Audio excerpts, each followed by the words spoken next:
मैंने भगवान से प्रार्थना की, मैंने कहा हे भगवान मुझे आज जमवा देना, मैं अच्छा सुना जाऊं, हाँ कुमार सर मुझे हर बार बुलाएं। भगवान प्रकट हो गए। भगवान ने कहा बेटा तू वो सेब केला वो फल वल नहीं लाया क्या? मैंने कहा भगवान आप कर्म करो, फल की चिंता मत करो।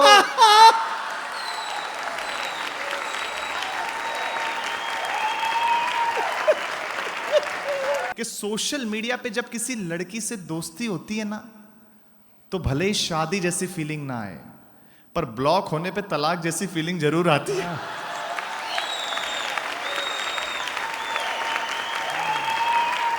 अच्छा देखो, मेरा नाम रोहित शर्मा जरूर है, लेकिन आपको बता दूं मेरा क्रिकेट से कोई लेना देना नहीं।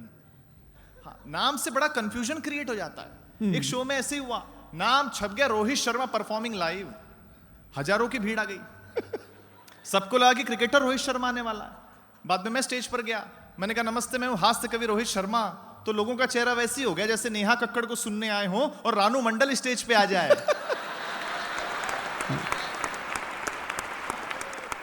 और देखो दोस्तों, आज मैं आपको नहीं भी हंसा पाए तो मुझे कोई गुरेज नहीं है, क्योंकि करोड़ों रुपए लेकर के क्रिकेट में रोहित शर्मा कुछ नहीं कर पाता कई बार।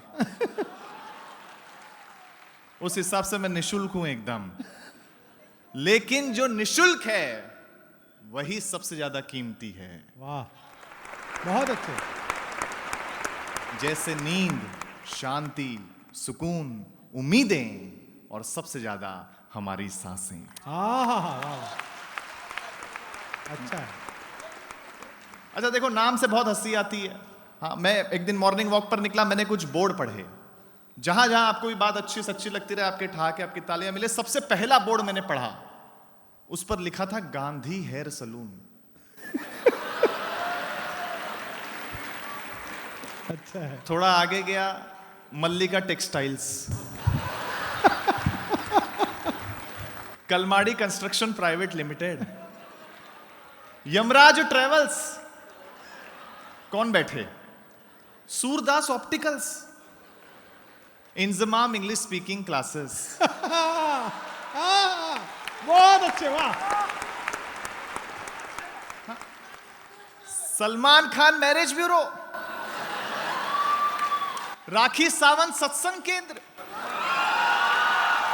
और अंतिम बोर्ड पर आप सबकी तालियां मिलेंगे, उस पर लिखा था आसाराम बापू गर्ल्स हॉस्टल।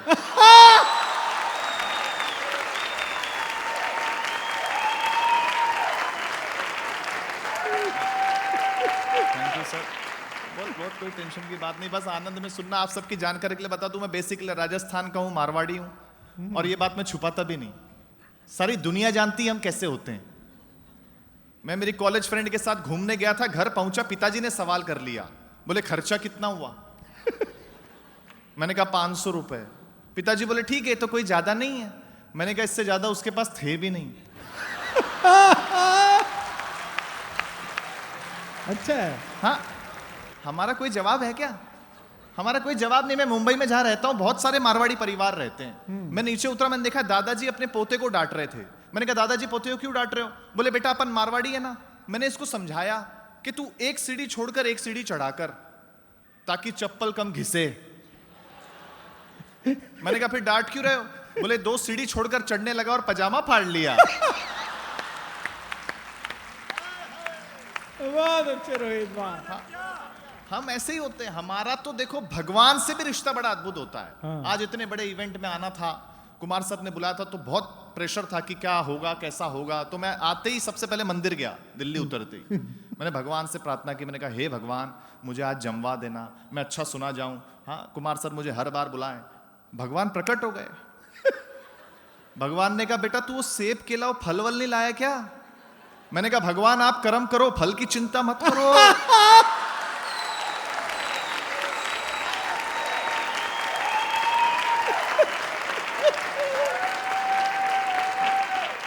रिश्ता बड़ा अद्भुत होता है। लेकिन आप चाहे आजकल मंदिर जाइए, मस्जिद जाइए, चर्च जाइए, कहीं भी चले जाओ, एक वार्निंग हमेशा हर जगह लिखी होती है कि मोबाइल अलाउड नहीं है ना, क्योंकि हर आदमी आजकल मोबाइल में है। और ये अच्छी बात है, मोबाइल अलाउड होना भी नहीं चाहिए। मुझे कुमार सर एक प्रोग्राम में ले गए थे, तो हम लोग बाय रोड जा रहे थे, तो रास्ते में एक खेत पड़ा, तो खेत में एक बीच में अकेला आदमी मुझे दिखा। तो मैंने सर से कहा, मैंने कहा इतने बड़े खेत में एक अकेला आदमी क्या कर रहा है? तो सर ने मुझसे कहा कि वो आदमी नहीं, वो पुतला है। मैंने कहा आप इतने भरोसे के साथ कैसे कह सकते हो? बोले बेटा अगर वो आदमी होता तो हाथ में मोबाइल जरूर होता। हाँ, और ये गिरावट इसलिए आई है क्योंकि हम गुरुजी से चले थे और 4G पे आ गए। बहुत अच्छे, वाह। है ना? अब तो बता रहे 5G आने वाला है, लेकिन एक ऑब्जर्वेशन सुनना, हिंदुस्तान में भले ही 4G आ गया हो, पर आज भी फोन कट करके दोबारा लगाने पे ठीक आवाज आती है ना? अच्छा देखो, ऐसा नहीं है कि टेक्नोलॉजी ने अपने आप को अपडेट किया है, हमने भी किया है। जैसे पहले हम गुस्सा होने पे श्राप देते थे, अब गुस्सा होने पे ब्लॉक कर देते हैं। हाँ। और अगली बात पर आप सबकी तालियां मिलेंगी, दावा करता हूं। एक बात से आप सब सहमत होंगे कि सोशल मीडिया पे जब किसी लड़की से दोस्ती होती है ना, तो भले ही शादी जैसी फीलिंग ना आए, पर ब्लॉक होने पे तलाक जैसी फीलिंग जरूर आती है।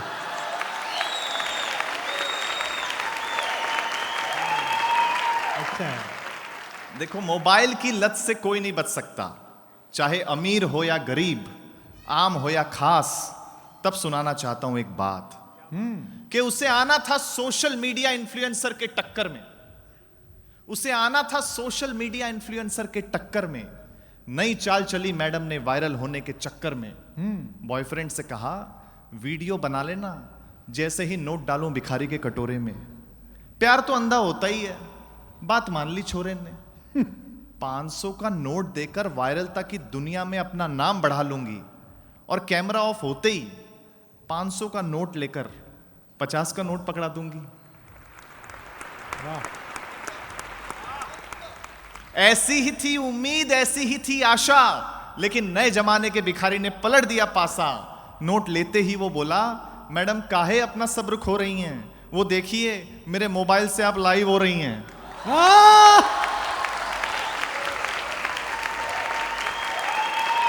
और अगली पंक्ति पर और तालियां आपकी मिले कि ऐसा ही मंजर अब हर जगह नजर आने वाला है। मैडम का तो पता नहीं, भिखारी बहुत जल्द रियलिटी शो में नजर आने वाला है। तो समय की सीमा है, आपको तो डॉक्टर कुमार विश्वास जी को सुनना है, उन्हें अच्छे से सुनिएगा। हाँ, उनका पेमेंट भी सबसे ज्यादा है।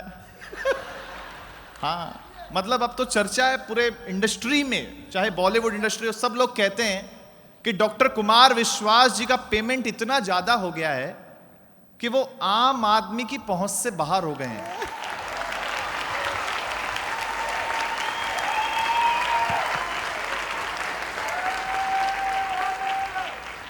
मैंने कहा वो जानबूझ के ऐसा कर रहे हैं? बोले क्यों? मैंने कहा क्योंकि उनका अनुभव आम आदमियों के साथ ठीक नहीं रहा है।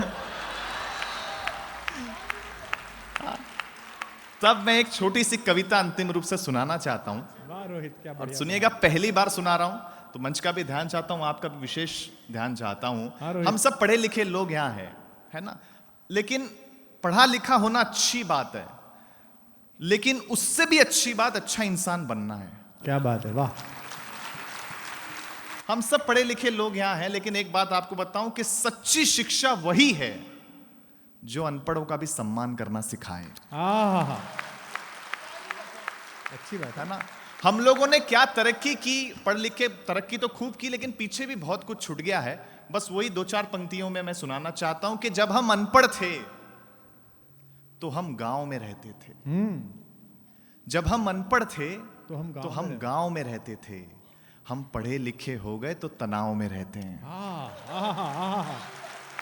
अच्छा है, अच्छा है, अच्छा है। जब हम अनपढ़ थे तो हम गांव में तो रहते अंधेरे में रहते थे, बिजली नहीं होती थी उस वक्त। महसूस करिएगा अगली पंक्ति पर, जब हम अनपढ़ थे तो अंधेरे में रहते थे। हम पढ़े लिखे हो गए तो लोगों को अंधेरे में रखने लग गए।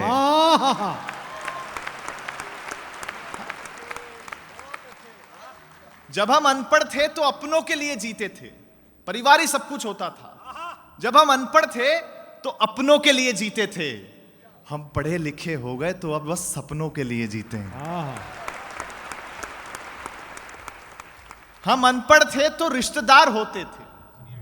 अगली पंक्ति पर अगर आपको महसूस हो जाए कि मैंने कुछ अच्छी बात कह दी है तो आपकी तालियां मिले। जब हम अनपढ़ थे तो केवल रिश्तेदार होते थे। हम पढ़े लिखे हो गए तो अब रिश्तेदार भी दूर के हो गए। वाह वाह। जब हम अनपढ़ थे तो पैसा घर के एक मुखिया के पास होता था और सब सुखी होते थे।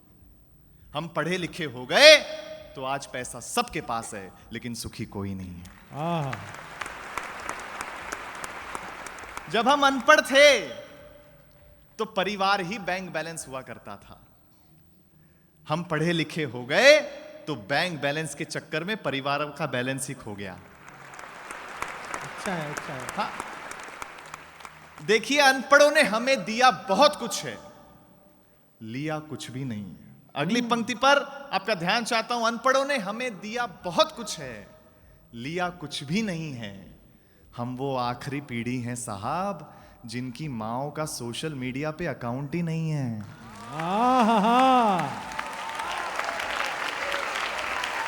कितनी अच्छी बात है। अंतिम दो पंक्तियां कह करके आपसे विदा चाहता हूं। आपको लगे अगर रोहित शर्मा ने अच्छी ओपनिंग कर दी हो तो मुझे तालियों से विदा कर देना कि जहां हर इंसान भोला है, मन का सच्चा है, दिल साफ है, जहां हर इंसान भोला है, मन का सच्चा है, ए शहर तुझसे तो मेरे अनपढ़ों का गांव ही अच्छा है। बहुत बहुत धन्यवाद। एक बार दोनों हाथ उठाकर जोरदार तालियां। वाह रोहित शर्मा, कमाल।